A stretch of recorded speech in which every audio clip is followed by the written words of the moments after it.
In this video, we're going to discuss the book of Second Chronicles. So if you can remember from our last video, we said that First and Second Chronicles were originally one scroll, one book, but when it was translated into Greek from Hebrew, it was too large to fit on one scroll, so it was broken into two. And it continues that way in our English Bible.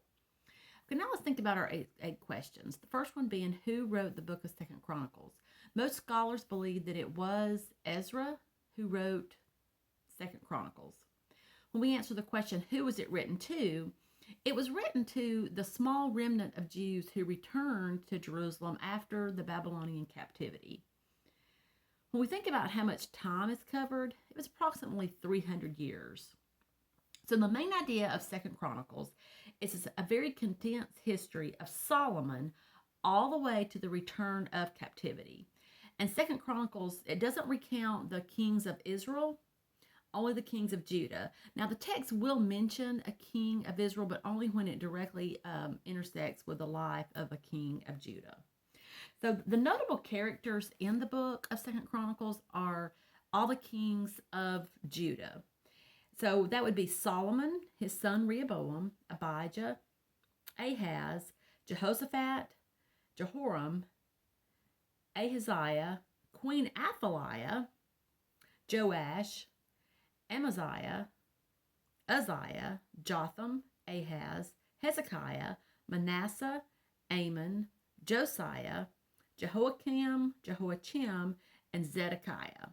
So those are the kings of Judah, not counting, when the kingdom was united, you had David, you had Saul, David, and then, we mentioned Solomon there. So those are the kings of Judah. And you can notice that I did mention a queen in there, and we'll talk about her again in a minute. So some notable events: Solomon builds the temple. The kingdom splits after Solomon dies, and his son Rehoboam reigns in his place. Okay, so here's where we're going to talk about the queen. So Ahaziah, he's murdered, and his mother, Queen Athaliah, decides to rule in his place. But she's extremely evil, so she attempts to kill all of her son's royal family. So there's only one son that's spared, and based on my calculations, he was an infant when he was spared. So several years pass, and he starts his reign as king when he's only 7 years old. So the reason this is important is, remember back when we talked about Jesus, I think it was in the book of 2 Samuel, where God says to David that there would always be somebody on his throne. So that's telling us that through David's seed line is going to come the Messiah.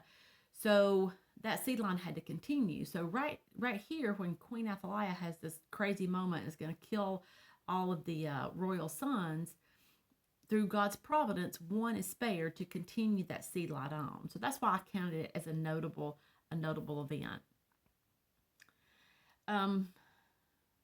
Sennacherib invaded Judah at one point during Hezekiah's reign, but an angel of the Lord came and killed 185,000 of the enemy, and then the enemy backed off. Well, at the very end of the book, we see that Jerusalem is captured and burned, and the temple's knocked down. A lot of the precious things from the temple are taken away by Babylon.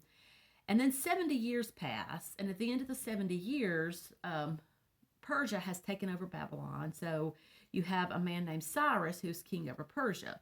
Well, he gives a decree that anyone that wants to return back to Jerusalem can. So that's where the book ends. So when we think about where on the timeline, it covers a lot of timeline. It covers the United Kingdom, and that would be when Saul was reigning. And then it covers the divided kingdom, and that was everyone after Rehoboam. And then during that time period, Judah is left alone because Israel has gone into captivity. And then we see Judah going into captivity because Babylon comes and takes them into captivity. But that only lasts 70 years, and it ends with them returning to captivity when Cyrus gives a decree that they can go back. So when we think about Jesus in the book of Second Chronicles, it really, again, just drives a point home that we need a perfect king. We need Jesus to be our king, because we just see the awful results of these men trying to reign, because things just keep running amok and just not going well at all. Okay, so now let's finish up by asking why study Second Chronicles.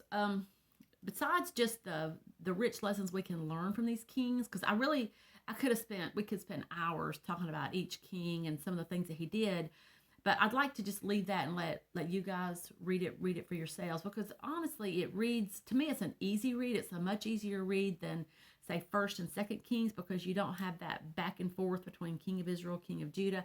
It's just all the kings of Judah, just reading it straight through. But there's something I did want to bring out about Second Chronicles. It's filled with some powerful prayers. The first one is found that I wanted to, there's probably more that I'm not going to cover, but Second Chronicles chapter 2, verses 12 through 42, Solomon prays a beautiful prayer at the dedication of the temple. And Second Chronicles 14, verses 11 and 12, Asa prays a very powerful prayer when an army of 1,000,000 from Ethiopia is approaching to attack. And then in Second Chronicles 25 through 12, Jehoshaphat prays a very beautiful prayer when some enemies are approaching to attack. So it can be a beautiful study on prayer when you read Second Chronicles and look at some of those prayers. But again, just the rich lessons we can learn from these kings and their life, and we can see God's providence preserving that sea line to ultimately bring the Messiah into the world. So I hope this has been helpful. If you've never tackled the book of Second Chronicles, I would encourage you to. Like I said, it's an easy read. To me, it's a quick read, and it's very insightful. So next week we will look at the book of Ezra.